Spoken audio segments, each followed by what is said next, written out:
Olá, saúdo cada um de vocês com a graça e a paz de nosso Senhor Jesus Cristo, amém? O meu nome é Miriam Anita e hoje eu estou aqui só para comentar o que eu entendi a respeito do texto chamado Em Verdade e em Amor.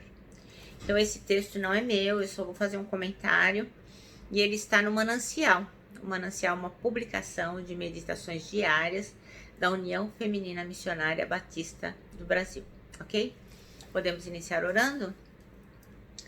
Pai, pedimos a tua graça, a tua misericórdia, que tu possas nos conceder, que entendamos aquilo que o Senhor quer nos dizer. Abre as nossas mentes e perdoa os nossos pecados, em nome de Jesus. Amém. Bom, irmãos, então esse texto demanda que leiamos Efésios, capítulo 4, versículo 13 a 16.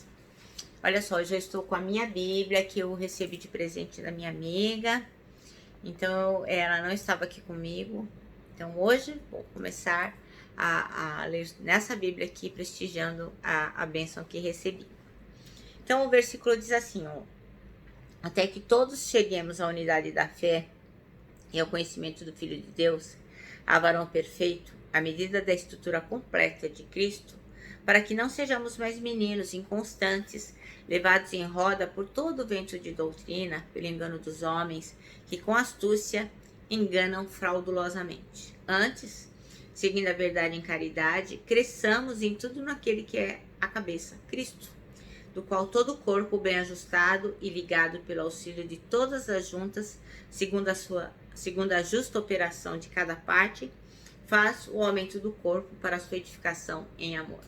Amém? Bom, irmãos, então o versículo escolhido foi o 15, né, para ser o versículo chave. Chama-se e diz assim: antes, seguindo a verdade em amor, cresçamos em tudo naquele que é a cabeça. Então, Jesus Cristo. Bom, o texto começa fazendo uma ligação que para mim aparentemente ficou estranha, eu não entendi, na verdade. Que diz assim, ó: a verdade contrasta com a mentira, ok. E o amor com o desamor, concordo totalmente. Aí diz assim, ó: se cruzássemos os termos, encontraríamos verdade com amor, verdade com desamor, mentira com amor e mentira com desamor. Então, para falar a verdade, eu não entendi esse parágrafo, eu achei totalmente sem sentido para mim. Então, eu vou ler com calma para os irmãos, e se fizer sentido, melhor ainda, né? Então, o parágrafo diz assim: a verdade contrasta com a mentira e o amor com o desamor. Eu concordo, são antagônicos. Se cruzássemos os termos, encontraríamos verdade com amor, verdade com desamor, mentira com amor e mentira com desamor. Bom, aí o texto segue dizendo que o apóstolo Paulo nos exorta a seguirmos a verdade em amor, para que possamos crescer e alcançar a maturidade espiritual. As duas qualidades devem ser inseparáveis em nossa vida. Verdade. Eu acho que quando você reconhece os seus pecados, quão miserável você é, o quão errado você estava e como você estava caminhando para o inferno a passos largos, e você reconhece: Jesus, entra no meu coração, resgata o meu ser, eu me arrependo. Aí sim, você tem que andar em verdade e em amor. E isso é um processo que vai levando a gente a alcançar o que é maturidade espiritual. Lembra que Paulo falava assim: eu tenho que dar leitinho para vocês beberem, não pode dar comida sólida, porque vocês ainda são criancinhas, não conseguiram alcançar a maturidade. Então, a gente tem que sim persistir na verdade e no amor. Em Efésios 4, 17 a 32, eu vou ler para os irmãos, diz assim, ó: e digo isso e testifico no Senhor, para que não andeis mais como andam também os outros gentios, na vaidade do seu sentido, entenebridos no entendimento, separados na vida de Deus, pela ignorância que há neles, pela dureza do seu coração, os quais, havendo perdido todo sentimento, se entregaram à dissolução, para com avidez cometerem toda impureza. Mas vós não aprendestes assim a Cristo. Se é que o tendes ouvido e nele fostes ensinado, como está a verdade em Jesus. Que quanto ao trato passado, vos despojeis do velho homem, que se corrompe pelas concupiscências do engano, e vos renoveis no espírito do vosso sentido, e vos revistais do novo homem, que segundo Deus é criado em verdadeira justiça e santidade. Pelo que deixai a mentira e falai a verdade, cada um com seu próximo, porque somos membros uns dos outros. Irai-vos e não pequeis, não se ponha o sol sobre a vossa ira. Não deis lugar ao diabo. Aquele que furtava, não furte mais, antes trabalhe, fazendo com as mãos o que é bom, para que tenha que repartir com o que tiver necessidade. Não saia da vossa boca nenhuma palavra torpe, mas só a que for boa para promover a edificação, para que dê graça aos que a ouvem. E não entristeçais o Espírito Santo de Deus, no qual estáis selados para o dia da redenção. Toda amargura, ira, cólera, gritaria, blasfêmia e toda malícia sejam tirados dentre vós. Antes, sede uns para com os outros, benignos, misericordiosos, perdoando-vos uns aos outros, como também Deus os perdoou em Cristo. Puxa, irmãos, isso aqui é o caminho para a santidade cristã, né? E é um texto tão antigo que se aplica tão bem aos dias atuais, né?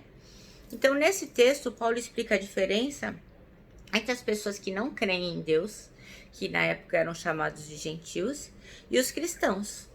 Então, os que não conhecem Jesus, eles vivem sem amor. Os cristãos que conhecem a verdade devem deixar os desejos enganosos, a mentira, a ira, o furto, as palavras torpes, a amargura, a gritaria, a calúnia e toda a maldade. Porque agora nós vivemos uma nova vida. Nós vivemos a vida que Jesus quer que nós vivamos. Então, logicamente que o mundo ama. Algumas pessoas são boas, generosas, complacentes, enfim. Mas agora nós temos que amar o amor de Deus. E nós temos que mudar. A palavra diz assim, ó, aquele que furtava não furta mais, não furte mais. Aquele que falava palavrão não fale mais. Aquele que tinha uma vida torta, que não tenha mais. Você tem que mudar, é novidade de vida, você tem que ser outra pessoa. Algumas pessoas pensam assim, nossa, eu nem vou falar de Jesus, porque vão falar, nossa, não era você aquela lá que fazia tal coisa, tal coisa, tal coisa, mas isso é coisa do inimigo, o inimigo quer te derrotar, te envergonhar, falar, não fala de Jesus não, que vão jogar na sua cara o que você foi. Mas irmãos, lembre-se que quem mais foi perdoado é quem mais ama.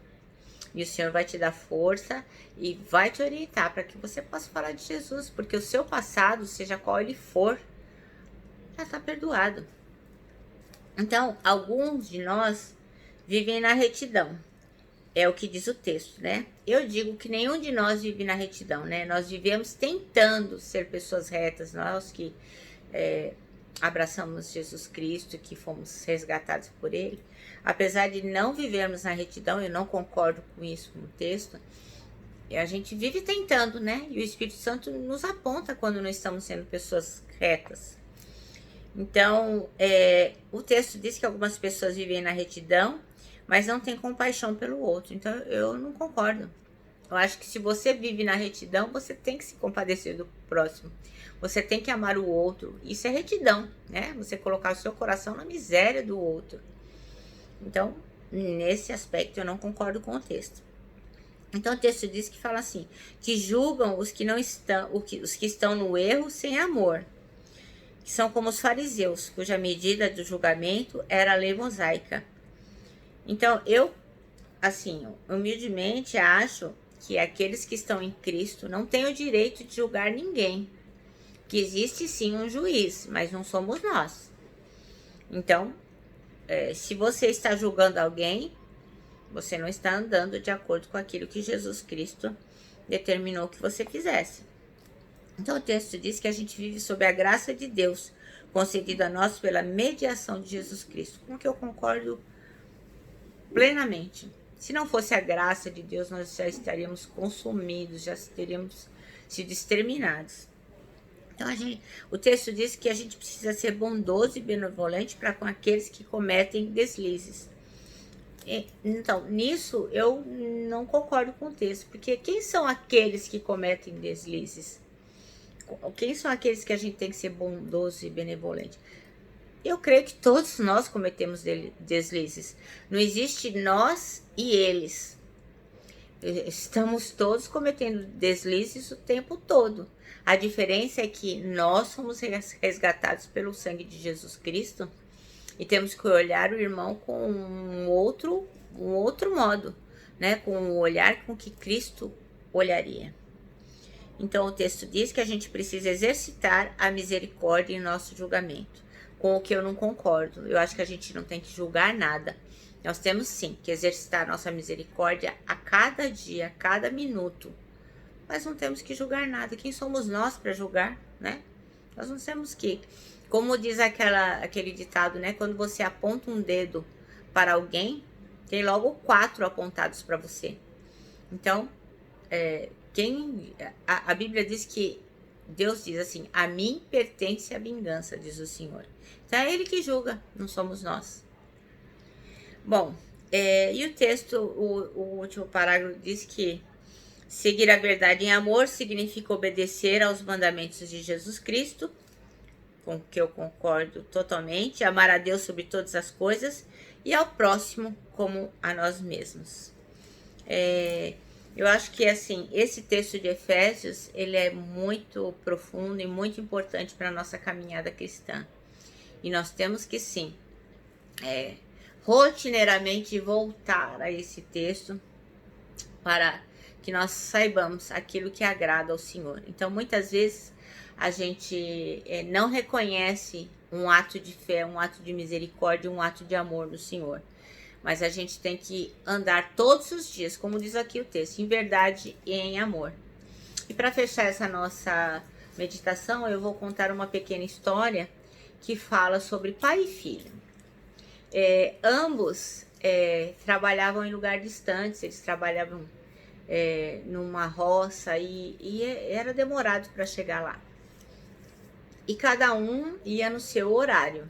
E um dia, ambos eram cristãos, né? E os dois sempre procuravam se ater àquilo que Jesus Cristo falava, sempre procuravam andar como é o título desse nosso texto, né? Em verdade e em amor, reconhecendo as misericórdias do Senhor, reconhecendo que o Senhor é bom. E um dia o filho voltou do trabalho e disse para o pai: pai, eu tenho que te contar uma bênção sem medida. E o pai: o que foi que aconteceu? Ele falou: então, saí de casa com o meu cavalo, atravessei o rio, subi a montanha, andei no desfiladeiro e quando eu estava no meio do desfiladeiro, pai, você não sabe o que aconteceu. O cavalo tropeçou, empinou, eu caí do cavalo e faltou um tris para eu não cair lá embaixo. Só pela graça e pela misericórdia de Deus eu fui salvo. Nossa, eu estou muito alegre, meu coração se alegra demais, pai. Isso foi uma bênção sem medida. Nossa, só o amor e a graça mesmo do Senhor para mim ter essa misericórdia de mim. Meu pai falou: nossa, meu filho, estou muito feliz. Vamos orar agradecendo por isso. Porque realmente o Senhor teve misericórdia de você. Realmente o amor e a graça de Deus nos preservam. Deus é muito bom. Eu também tenho uma bênção para lhe contar, meu filho. E o filho: foi, pai? O que foi? Aí o pai disse: você não sabe o que aconteceu. Você não vai acreditar.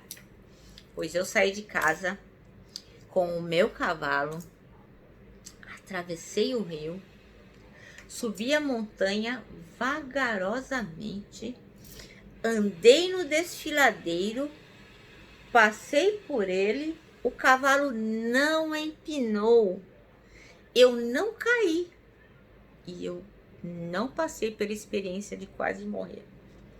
E cheguei ao meu trabalho e retornei a casa, só pela graça do Senhor. Veja, nós dois pudemos ter a experiência de passar pela misericórdia de Deus. Vamos agradecer. Vamos ser generosos, solidários, compassivos com as pessoas, porque só a graça e o amor de Jesus pode fazer 2 milagres como esses que nós vivemos hoje. Amém? Bom, irmãos, eu termino aqui nosso manancial dizendo que o crescimento espiritual do cristão depende de uma caminhada em verdade e em amor. Então eu peço aí desculpa para os irmãos se eu não correspondi às expectativas, se eu não falei tudo aquilo que eu entendi, mas aquilo que eu não concordei e aquilo que eu concordei, mas fiz o meu melhor. Amém? Eu me despeço aqui com o meu abraço fraternal, com o abraço de ursa e, lógico, com a nossa palavra de ordem que é saudades.